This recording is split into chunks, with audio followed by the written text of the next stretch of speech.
ampliación extraordinaria, definitivamente, si no es advertida por el abogado defensor, va a seguir normal. O sea, todo lo que en esa ampliación extraordinaria realice el fiscal, llámese declaraciones, se recopile medios de prueba, etcétera, serán válidas si es que no han sido advertidas por el abogado. ¿Qué tendría que hacer en diligencias preliminares? Nada.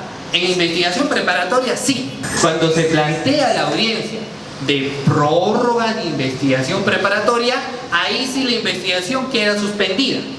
¿De acuerdo? Y lo que seguramente el fiscal va a señalar es que en el decurso de la investigación se han suscitado nuevos actos de investigación, por ende necesitamos tomar declaraciones a tal persona. De igual forma tenemos una pericia y el perito ha solicitado la ampliación de la pericia, por ejemplo.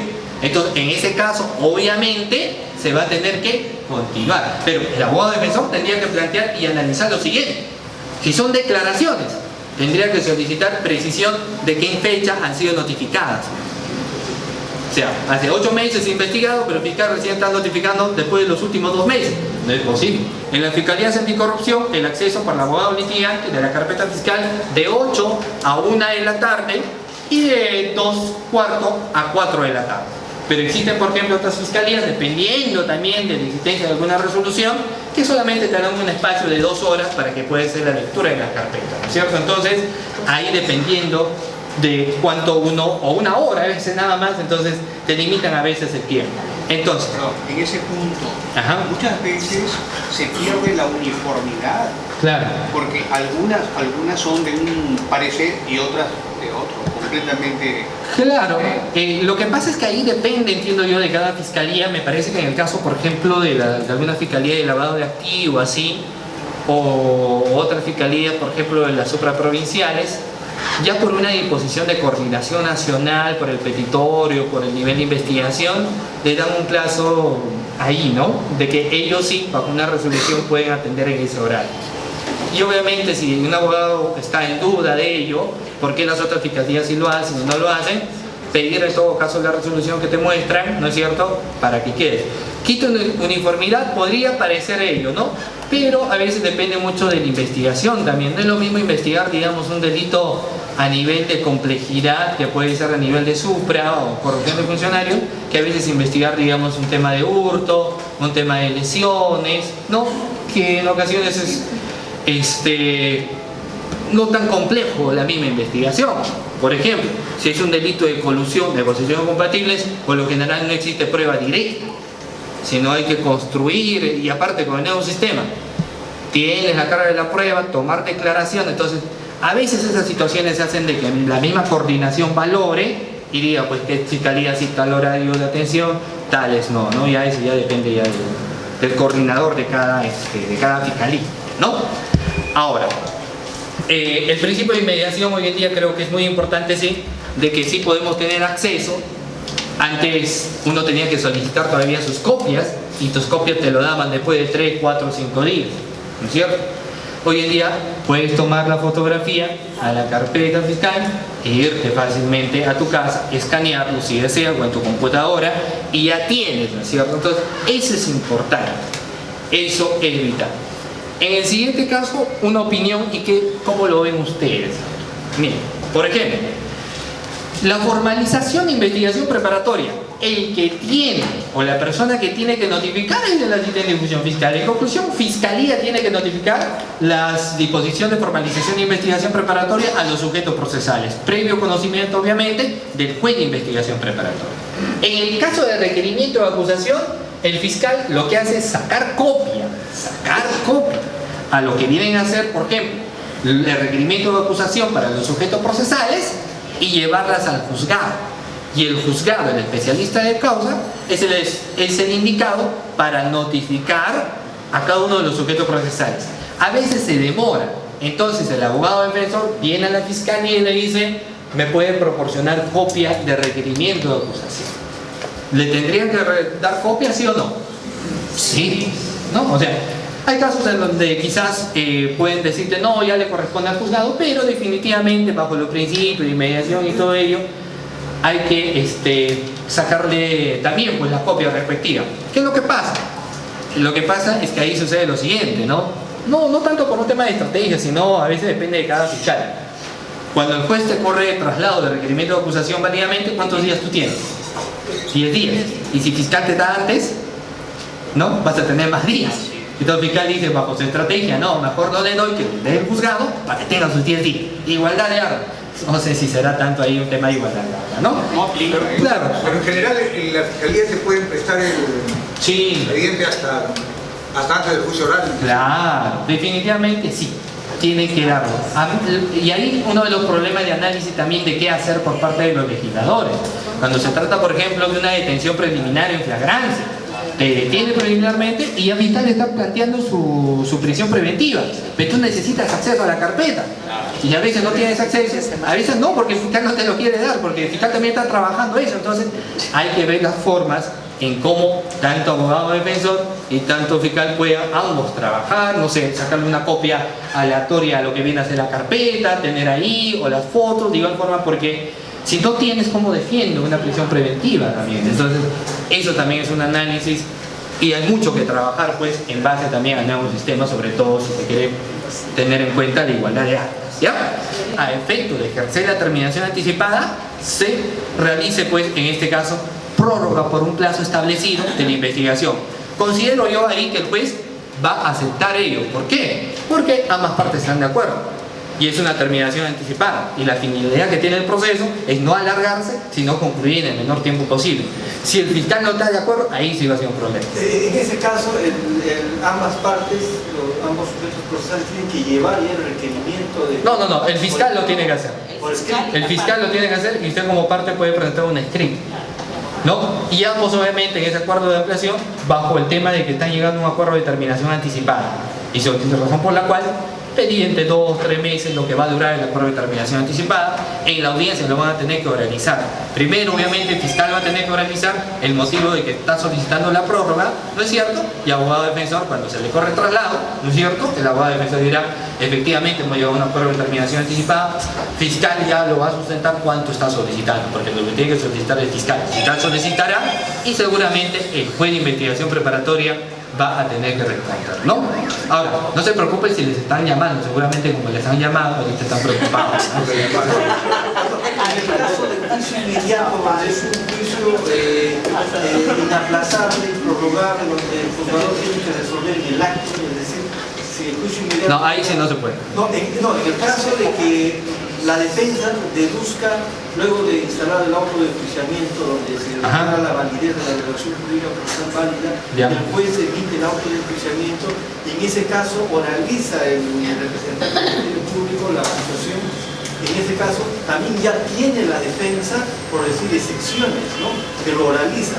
El juez no puede exigir, o el Ministerio Público, a que la defensa presente previamente a eso su escrito de sección por escrito, o lo puede solamente oralizar. No, en juicio sucede lo siguiente. En que en juicio, porque eso de plantear excepciones a nivel de juicio correspondía a la etapa intermedia. A nivel de juicio, después de lo que viene a ser el alegato de apertura, llega el momento de ofrecimiento de nuevos medios de prueba.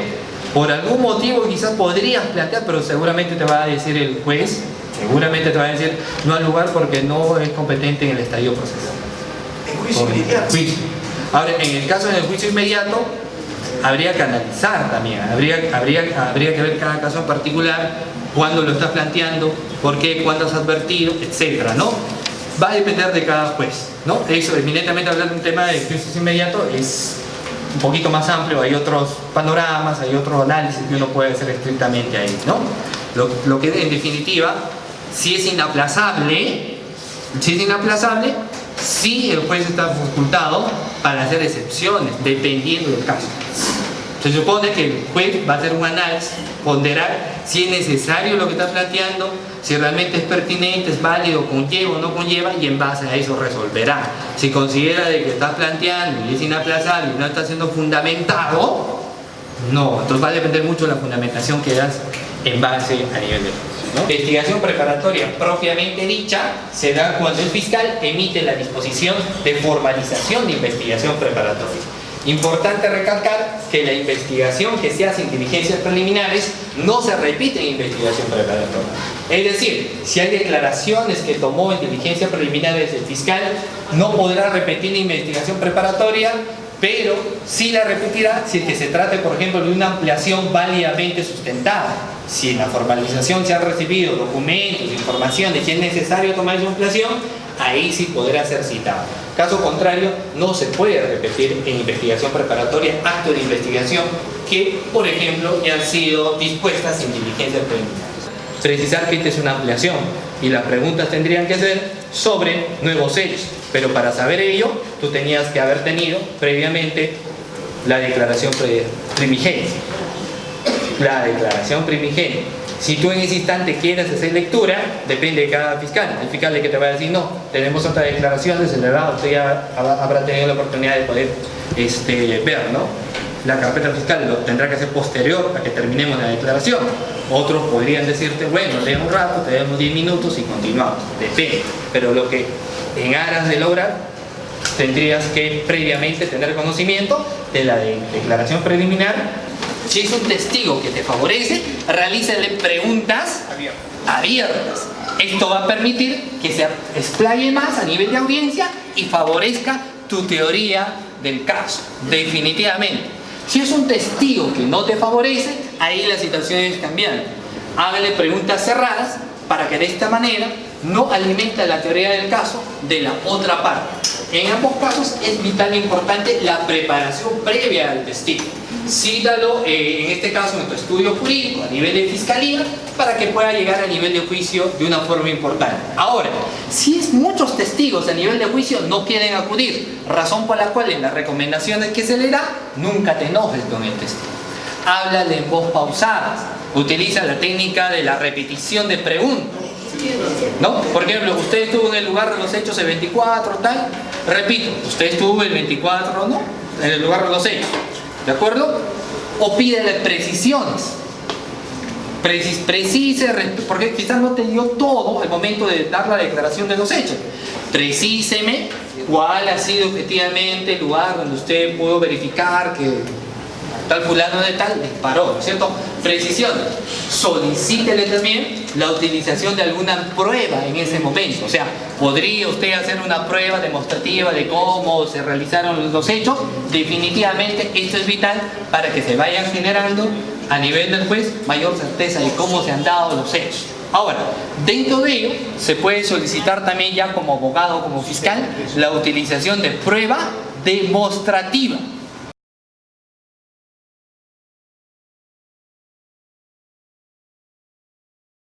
Es la última oportunidad, el último momento, llamémoslo así, que van a tener los sujetos procesales para poder, ¿no?, plantear su posición y convicción y conclusión de todo lo que ha venido a hacer en juicio.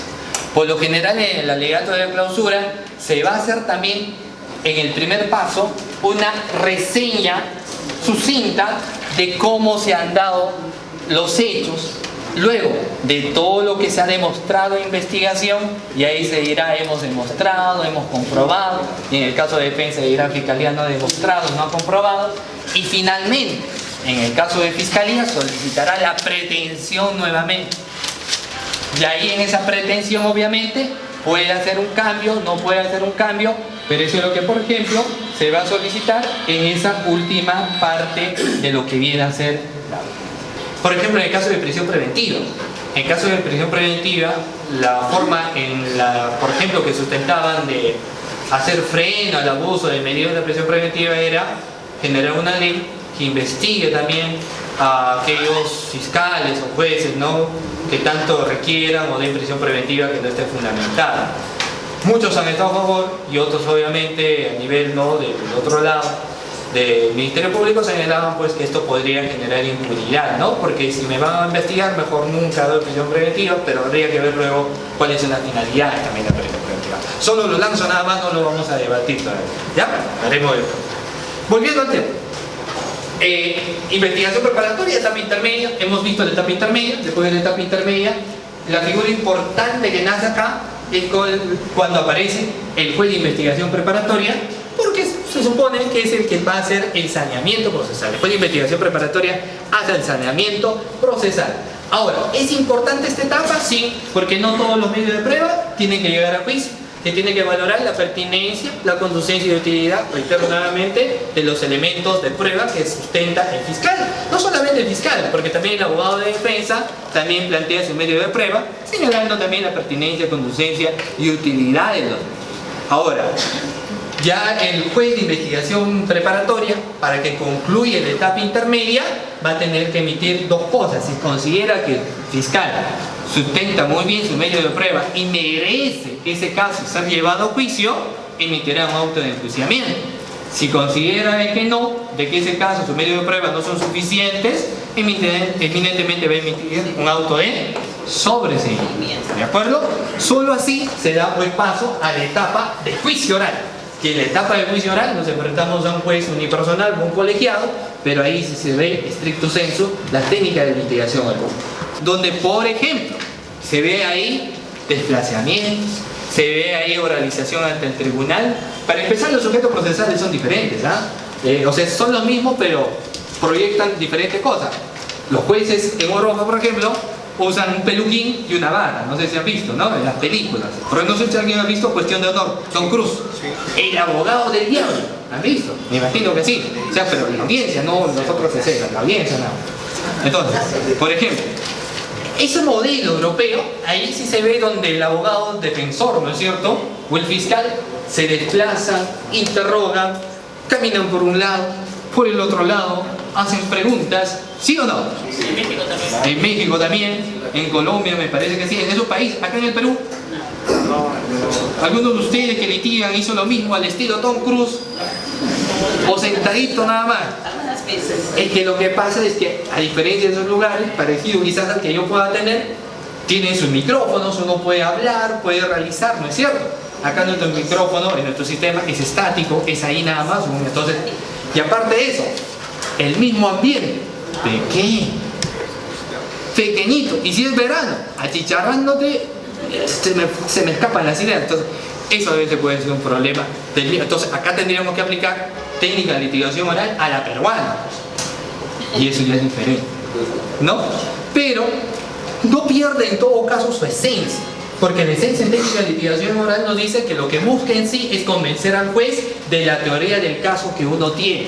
La teoría del caso que se ha ido evolucionando, que se ha ido trabajando durante etapa de investigación preparatoria, etapa intermedia y juicio oral. Ya en juicio oral, mi teoría del caso como fiscal lo voy a tener que oralizar. En el abogado de la defensa igual, mi teoría del caso, que tuvo conocimiento desde el momento que me notifican la disposición de inicio de diligencias preliminares o desde el momento que me contratan en sí para patrocinar, de ahí yo voy teniendo mi teoría que a nivel de juicio voy a tener que sustentar. Esto cumple, como se encuentra aquí, una estructura que sí hay que cumplirlo, no estrictamente quizás en algunos casos, pero hay que cumplirlo. Por ejemplo, en las técnicas de litigación oral, el primer análisis que te da es elaboración de la teoría del caso. Lo que le importa a veces mucho al juez es eso, lo que me dices con tu caso. O sea, hay jueces que te señalan lo siguiente: la brevedad es el manjar de los jueces, te dicen. Es decir, en tus hechos sea breve, no te explayes demasiado, ¿no es cierto? Al punto y concreto qué sucedió. Para saber ello, contexto de lugar, espacio, tiempo, hechos que utilizó, ¿no es cierto? Luego de ello, pues ya vamos a ver a qué tipo penal, qué solicita, qué tipo penal no se cumple, etc. Pero lo primero, elaboración de la teoría del caso.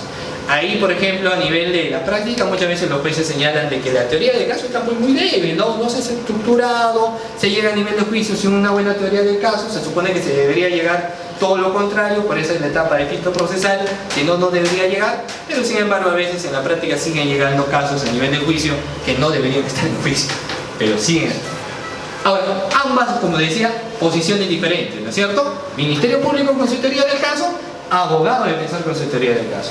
Luego estrictamente se sigue el orden que se suele llevar a cabo ya en una audiencia de juicio oral. El primer orden que uno tiene es cuando uno empieza la apertura del juicio oral con el alegato de apertura.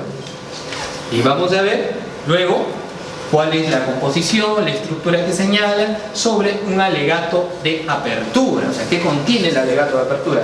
Recuerden lo siguiente, el alegato de apertura es la primera oportunidad para ya mostrarle un panorama al juez, definitivamente. Fiscalía es el primer momento que tiene para señalarle al juez los hechos y lo que va a demostrar. Por ello, en el alegato de apertura se suelen utilizar frases como demostraremos, probaremos, ¿no es cierto?, determinadas conductas. Y en el caso de la defensa, no demostrará, no probará, o también puede ser un alegato de apertura de probanza, la defensa. Probaremos que mi patrocinado no estuvo en el lugar de los hechos. O probaremos que la firma que se le están imputando no fue de él, fue de otra persona. ¿No es cierto? ¿Correcto? O de que ese hecho que le imputan no pasó. ¿No es cierto? O que ese hecho mi patrocinado no se recuerda. No recuerda. Y si no recuerda, no pasó. ¿No? Entonces, por ejemplo, ¿no? Porque es el momento donde voy a hacer primero refrescar memoria del juez de los hechos que se están llevando a cabo, y se supone que es el momento donde yo ya digo al juez, si soy fiscal, fiscalía ha demostrado, ha aprobado, y si soy defensa diré, fiscalía nunca ha demostrado, no ha aprobado, tiene medios de prueba, no son suficientes, etc. ¿no? Lo vamos a ir desarrollando rápidamente luego. Y finalmente, el examen directo de los testigos. El examen directo a los testigos, algunas recomendaciones que se le da también. A veces el abogado defensor se molesta con su propio testigo y más nervioso lo pone. Y luego le dice, ya ves, no hubieses venido, ¿no? Su primera vez en la audiencia. Luego vamos a ver también cómo el testigo a veces siempre está en todas las audiencias. No sé si les ha pasado, ¿no? Una consulta, porque lo que es el tema de la teoría del caso es que ahora con ese nuevo Código Procesal Penal también es algo beneficioso para todos los litigantes. Es que anteriormente con el Código Penal el policía, el que sea supuestamente llamado el Estado policial, ponía no sé, apelativos políticos, ¿no? En lo cual el juez, quieras o no quieras, también a veces se dejaba llevar por lo que colocaban en el atestado policial, ¿no? Claro. Y eso era una atenuante que era en contra, a favor del abogado litigante, ¿no? Entonces ahora con este nuevo código procesal, como ya no pueden colocar ningún apelativo con carácter jurídico, ya el abogado va a tener más herramientas o cómo sustentar en este caso la teoría del caso, ¿no? También. Sí, válido. Ahora, en el examen directo de testigo vamos a ver las preguntas sugestivas, las preguntas abiertas, las preguntas cerradas. Si es tu testigo, ¿tiene que hacerle preguntas abiertas o cerradas por regla general? Preguntas abiertas por lo general digo, ¿no? Para que se explaye más, para que lo que diga sustente tu teoría. Y si es el abogado de la contraparte, si es el testigo de la contraparte, la pregunta más cerradas, solo sí, solo no, precíseme si el color era rojo, no, si el color de su auto era rojo, precíseme si estaba puesta una chompa, sí o no. Entonces, definitivamente, eso es importante también recalcar. De igual forma, las pericias. Nosotros sabemos que a nivel de pericias es importante lo que diga la conclusión, claro está, pero también es importante el momento de acreditación del perito. Importante, que lo vamos a desarrollar también. Y finalmente, pues, la presentación de nuevos medios de prueba. Hay nuevos medios de prueba que en ocasiones por algún motivo no han sido introducidas en etapa de investigación preparatoria, pero sí se puede introducir, digamos, en la etapa de juicio oral posterior al alegato de apertura con una especial motivación. Vamos a ver con qué casos es una especial motivación, ¿de acuerdo? Luego también, antes incluso del alegato de clausura, si del decurso, si de las declaraciones, del interrogante que le doy a nivel de juzgamiento, puedo introducir por ahí, ¿no? Peticionándole la organización de nuevos medios de prueba a nivel de juicio oral. Entonces, eso es importante. Ahora, recomendaciones para el juicio. Dentro de las múltiples recomendaciones que dan, he señalado algunas nada más. Por ejemplo, importante repasar las declaraciones de los testigos. ¿Por qué será importante repasar las declaraciones de los testigos en investigación preparatoria? Ya cuando se llega a nivel de juicio. ¿Dónde se incrimina? Para la no autoincriminación, a nivel de defensa, a nivel de Ministerio Público, para evidenciar contradicción.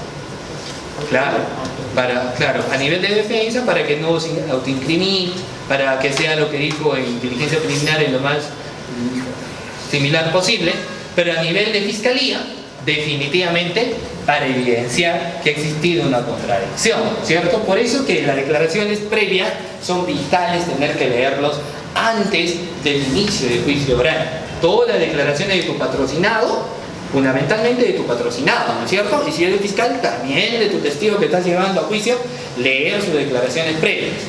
Luego de ello, las conclusiones de los informes periciales. Hay veces que hay conclusiones de investigaciones, de informes periciales que te favorecen también y que son informes periciales del mismo perito del Ministerio Público.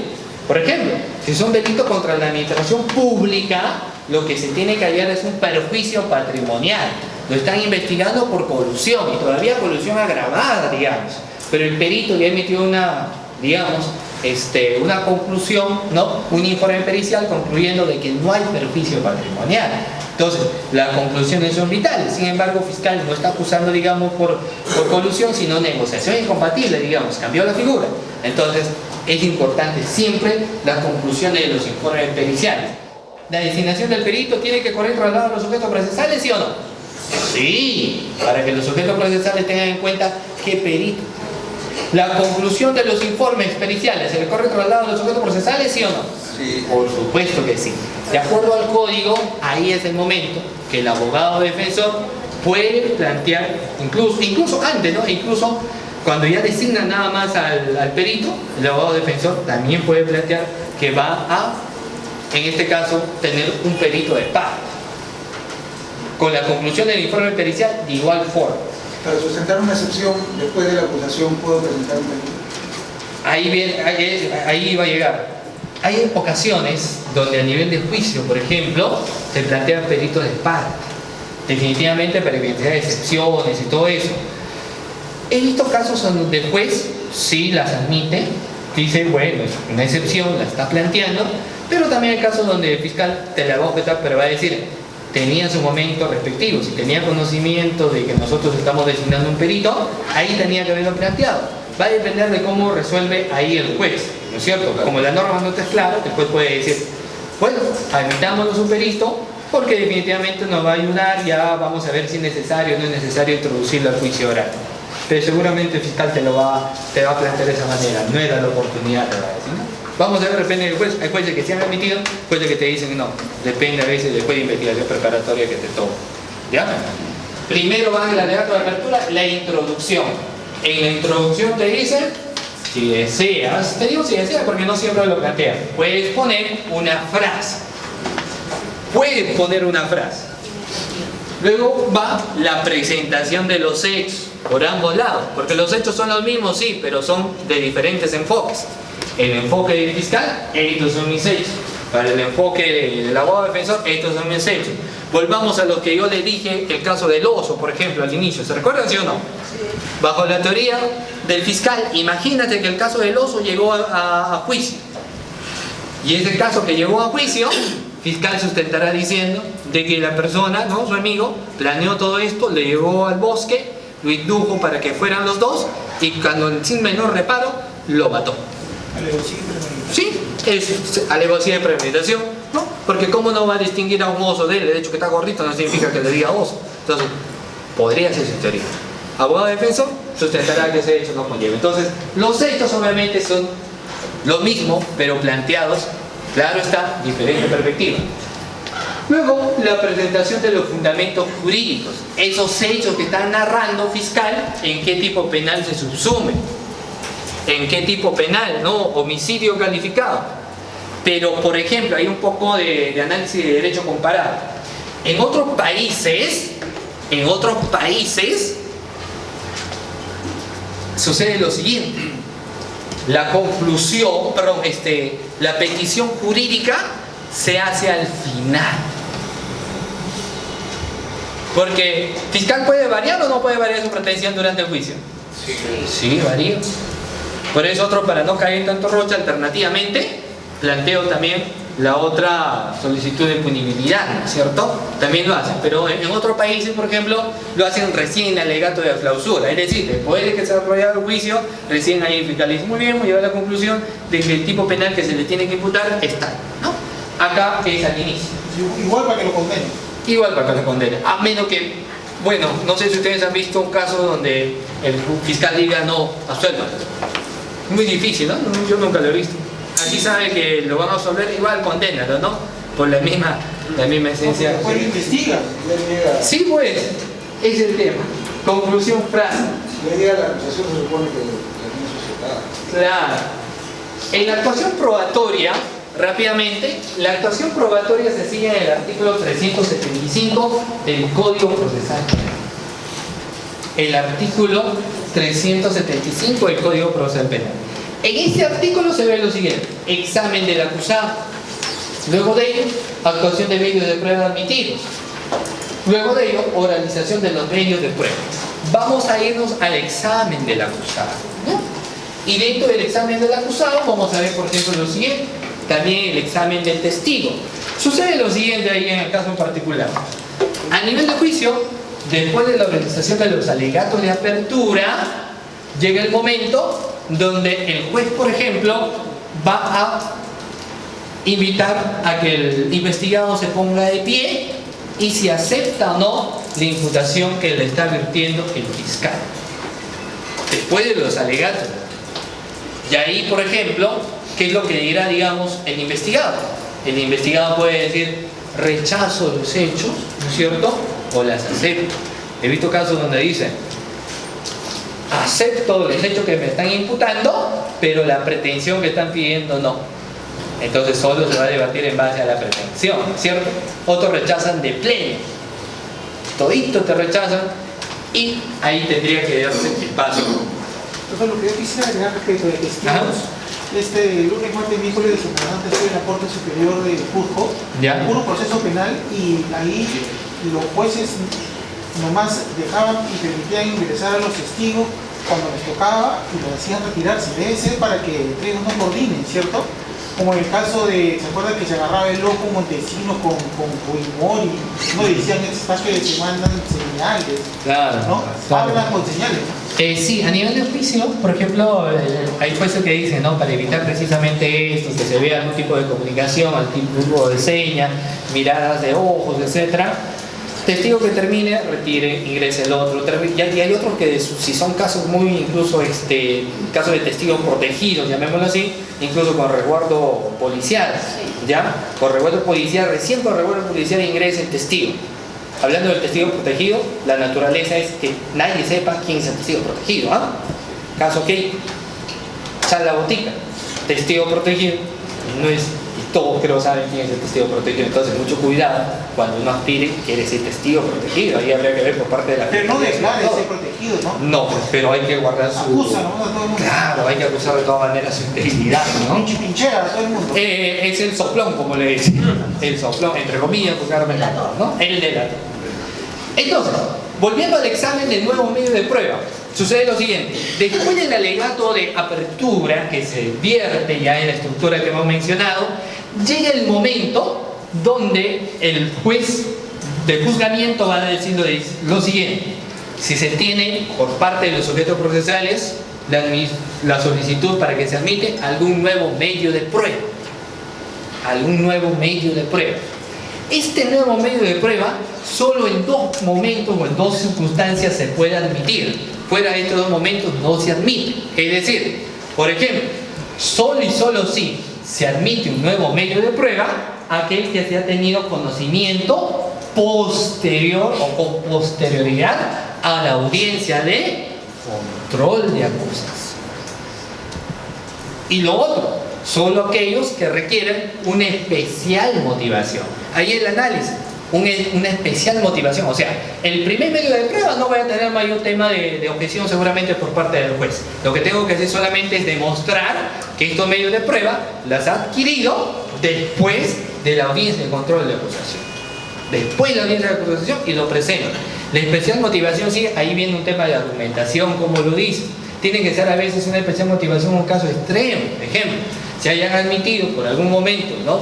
Un testigo, tú hayas como fiscalía o como parte, digamos, su testimonial lo admites como medio de prueba, no, al testigo como medio de prueba, pero te olvidas de admitirlo su testimonial y justo si el testigo muere, entonces ya no tiene testigo, entonces podrías ofrecer ahí su declaración previa, algún tipo de declaración que haya dado, algún tipo de testamento, para que ésta pueda ser admitida a nivel de juicio, no que no, porque ya no puede pues volver, obviamente, el testigo que fue elegido, definitivamente. Entonces, después de esos medios de prueba, empieza pues la realización de casos de los investigados. Doctor, ahí se puede plantear la recalificación de la tipicidad del delito. En ese día. Para que se reconduzca. Sí. Podría ser. Sí, yo he visto en ocasiones que sí lo han planteado, pero no he visto si las han admitido en realidad. Con las audiencias que yo he tenido no he visto. Solicita así la recalificación. Por los medios nuevos, medios de prueba, digamos, que estoy admitiendo que son así medios de prueba ya pertinentes, ¿no? Pero a veces depende, el fiscal podría usar de que sí, efectivamente, recalifico o no lo hace. A veces lo que, para no ya poner en evidencia, el fiscal te va a decir, pues no, lo voy a evaluar, señor juez, y ahí mi alegato de clausura lo diré. ¿No? Y a veces sí lo recalifica. O sea, acusado con algún tipo penal, pero se queda con el accesorio, ¿no? También. Ahora, a nivel de testigo vamos a ver lo siguiente. ¿Y por qué digo nivel de testigo? Me salté un poco. Porque las testimoniales son vitales a nivel de juicio. Lo que a veces después que el juez ha escuchado tu alegato de apertura, lo que más va a importar es qué es lo que dice el testigo. Con los testigos se los compran. Y ahí viene a ser un tema. Hay testigos que yo he visto que ese mismo testigo está en un delito de homicidio. Estuvo el que vio supuestamente el homicidio de tal funada. Ese mismo testigo estuvo cuando se produjo, por ejemplo, el asalto en determinado lugar. Hasta ese mismo testigo estuvo hasta el momento que se hizo la firma del contrato y que fue el que estuvo ahí del extraneo. Está en todas las testimoniales, ¿no es cierto? Siempre está. Y lo que te va a decir es que culpa tengo yo de estar en todos los lugares. Pero bueno, y ahí va a iniciar la primera fase. Al testigo ingresa la primera fase de acreditación del testigo. Acreditemos primero al testigo que se está presentando, al testigo que está presentando fiscalía, al testigo que está presentando abogado defensor. Y dentro de la acreditación del testigo ingresaremos con las primeras preguntas, que dicho sea de paso, estas primeras preguntas a veces son materia de objeción. Por ejemplo, tienes un testigo y la primera pregunta que se le hace, el testigo va, por ejemplo, a declarar sobre un delito de homicidio calificado. Él ha sido el que ha visto cuando agarró el arma fulano de tal y ¡pum! Lo disparó, porque él se encontraba, digamos, a 20 metros, a casito nada más. ¿Ya? Y se le pregunta al testigo, la primera pregunta que lo haga cualquiera de los dos sujetos procesales cuando se toma el tema de acreditación del testigo. Primera pregunta que a veces le lanza. Dígame, ¿usted ha sido investigado en alguna oportunidad por algún tipo de delito? Objeción, te dirá cualquiera de los sujetos procesales. Sustente su objeción. Pregunta impertinente. El testigo vino a declarar sobre el homicidio. ¿Qué le tiene que estar preguntando sobre antecedentes? Si fueran jueces, ¿qué dirían? Al lugar. Objetivamente, ¿cuál sería? El juez que te diría, creo yo, infundada su objeción, porque estamos en la fase de acreditación del testigo. Responde usted, bueno, en realidad solamente he sido investigado en una oportunidad. Siguiente pregunta, ¿puede especificar por qué delito? Falsa declaración.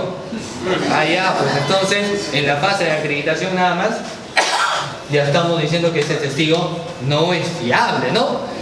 Pero quiero agregar un poco más. He sido archivado el caso. Y hice una denuncia, ¿no? Por denuncia calumniosa a la persona que me ha denunciado. Y ahora ya está con sentencia.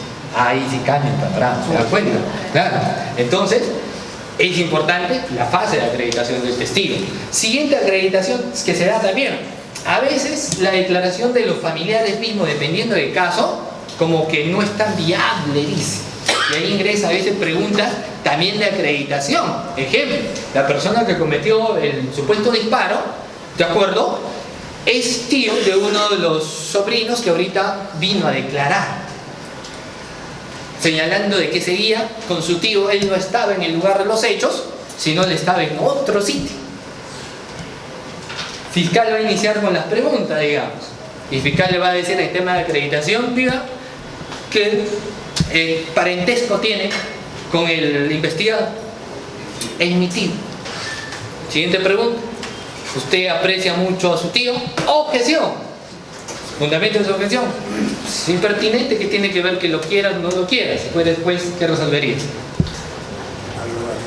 Al lugar, claro, el litigio, ¿no? Pero significa, el juez seguro va a decir, no al lugar, responda. Responda. Sí lo quiero mucho, porque es mi tío.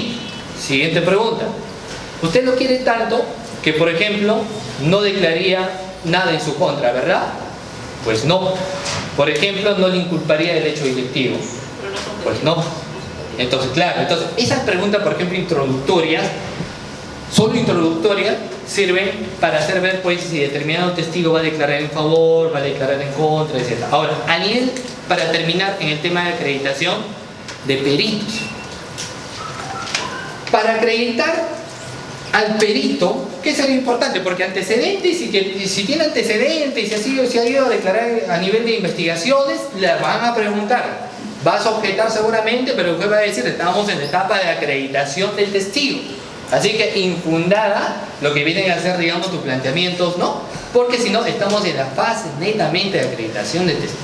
Entonces, al perito por lo general siempre se le va a preguntar años de pericia o cuántas pericias ha desarrollado. Si es una persona que tiene experiencia en la pericia, va a generar mayor certeza al juez. Y ahí algunos jueces, por ejemplo, cuando analizan mucho el tema de pericia, te dan un siguiente ejemplo. Como cuando uno va a viajar en un avión, te dice, tú preguntas, por ejemplo, tu primer viaje y temas de la altura, preguntas, ¿cuántas horas de vuelo tiene el piloto?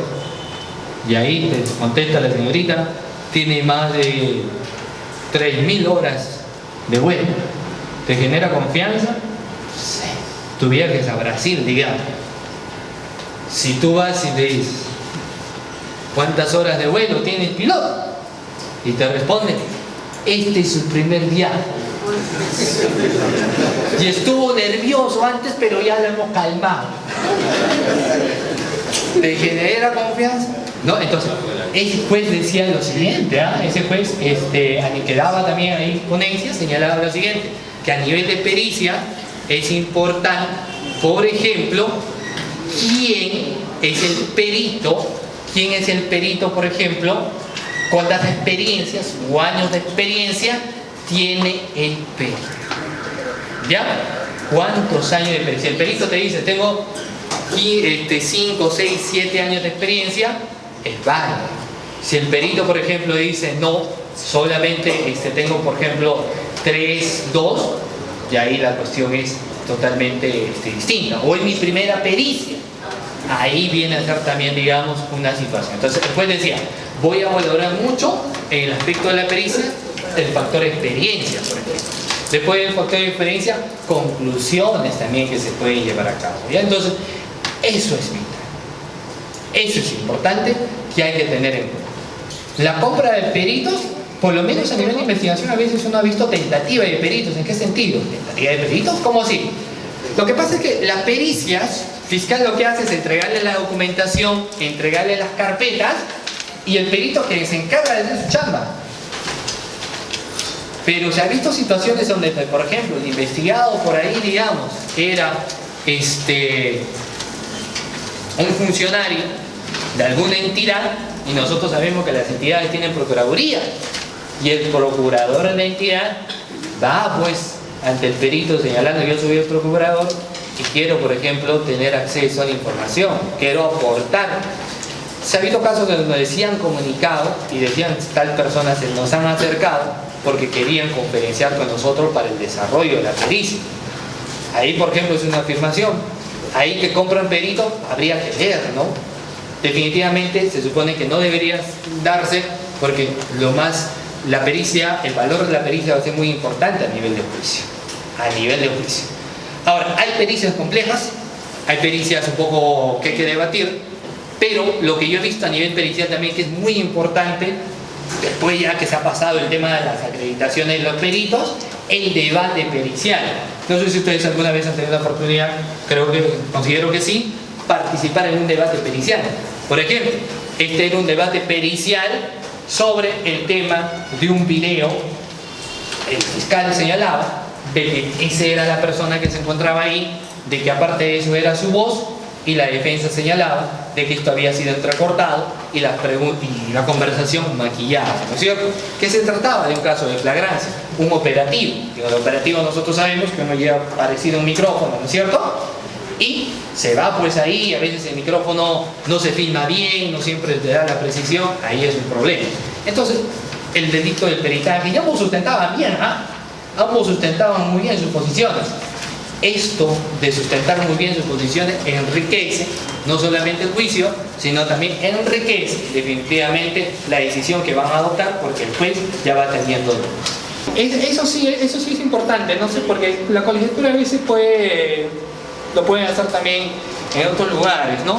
El tema sí es que sí hay un tema de que hay una pericia específica que se va a hacer, ¿no? Una pericia específica, por ejemplo, que puede ser homologación de voces, o una pericia grafotécnica, o una pericia en la cual se tiene que constatarse ahí si es una construcción, ¿no? Entonces, el especialista, por ejemplo, ahí tiene que ser un ingeniero, un arquitecto, y otra persona lo puede hacer, va a depender qué especialización tenga, pero las tiene que sustentar.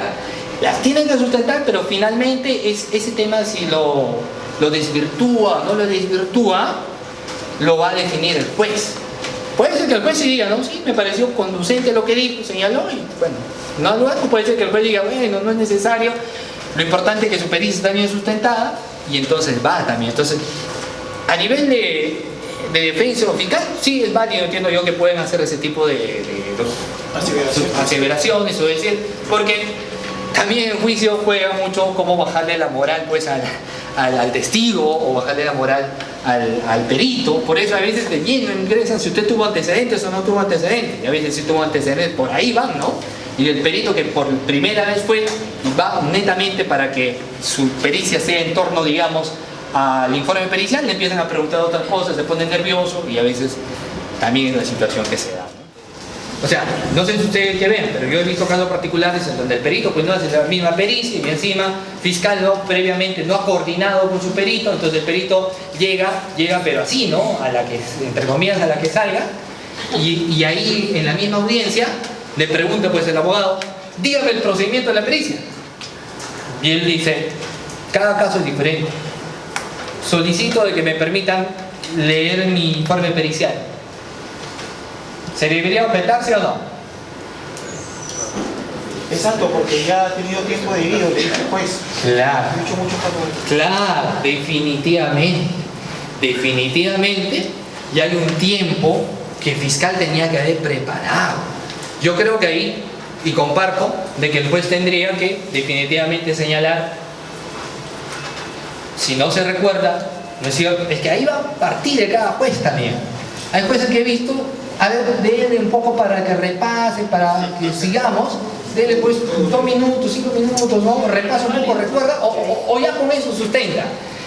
Eso a nivel de fiscalía, pues ok, ¿no? Pero a nivel de defensa te va pues un poco generando una situación, ¿no? Claro, porque tú vas, y esto parto cuando sucede lo mismo, reconocimiento de imputados. Ejemplo, no sé si ustedes alguna vez han participado en un reconocimiento de imputados. ¿No? ¿Sí? La rueda de imputados. Esa rueda de imputados donde todos salen con sus papelitos, hojas 1, 2, 3, 4, 5, y que tienen que tener aparte características similares. Si la persona 1,68, todos similares. Y a veces lograr eso, a veces es complicado porque no quieren participar, alguno participa de afuera, tal mismo de la DICOCOR participa, y lo que sucede es lo siguiente ahí, Sucede lo siguiente. Yo he visto casos que lo peor que te puede pasar es participando en ruedas de diputados, queriendo colaborar, es que la persona que denuncia te sindique. Y fiscal tiene que ser, yo he visto casos donde se tuvo que participar, donde fiscal, por ejemplo, 1, 2, 3, A, B, C, D.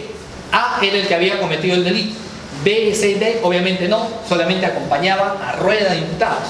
Pero B, por ejemplo, en ese instante hace lo siguiente, los indican a B. Fiscal tiene que decir, pero ¿está seguro? ¿Ese está seguro? ¿Ya genera vulnerabilidad o no? Sí. Claro, ¿ese está seguro? No, pero ya, no, ¿verdad? Tiene razón, es el otro. Entonces, pero no tienes a nivel a veces de fiscalía, tendría que decir, lanzate con una pregunta, porque si le indican al otro, habría que investigar al otro, ¿no? Y eso sería lógico. Entonces, también las preparaciones y cuidados que se tienen que tener a nivel de juicio son vitales. Entonces, eso es importante. Disculpe. Sí. Teacher, hay peritos que son verdaderos mercaderes de su propio bolsillo. Mire, le digo las cosas claras. Conozco de una perito grafotécnica que para viajando en Europa, Dios mío, ¿de dónde, señor? Para solamente en Europa y cuando viene solamente a las citas judiciales, nada más. Es porque justamente sesga su actuación pericial al dinero. Ahora, en el tema del perito, rápidamente les explico el procedimiento a nivel de fiscalía. A nivel de fiscalía, lo primero que uno hace para designar peritos es oficiar, digamos, a coordinación de lavado de activos, en el caso de corrupción, de lavado de activos, para que designe un perito ellos. Ellos bien te dan una designación de un perito, pero por lo general a veces te dicen lo siguiente: por la carga procesal de pericias no podemos atenderte, entonces oficia al REPEF para que ellos puedan designar un perito. Ya en el REPEF el procedimiento es diferente, porque ya en el REPEF van a tener que convocar por órdenes de servicio a otros peritos. El fiscal tendrá que evaluar qué perito le convence más para que pueda asumir la pericia. ¿Cuál conviene y cuál facilita? Lo siguiente: si es un perito del mismo Ministerio Público, todito tus carpetas le da y lo analiza. Si es perito de RP, ¿no?, por orden de servicio va a tener que venir. Ahora, ¿podrías darle copias? Se ha visto casos de filtraciones. O sea, tu pericia, tu carpeta en la prensa. ¿Y quién tuvo acceso? Bueno, los sujetos procesales a mí no querían que se enteren.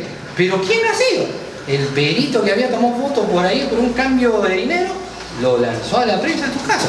Y todo ya sabe, al día siguiente, tal declaración, toda la prensa está. Entonces, a veces solamente ahí, por eso se les permite a perito de RP de que ahí mismo hagan sus apuntes, pero no copien la carpeta fiscal. Esto tiene sus pros y sus contras. Favorecer quizás que no se amplíe o que no se contamine externamente la investigación, pero te limita tiempo más para hacer la pericia. Entonces, y a la larga, ¿a quién afecta? A la defensa también, y más si hay una prisión preventiva, digamos, ¿no? Entonces, porque lo que se busca es esclarecer el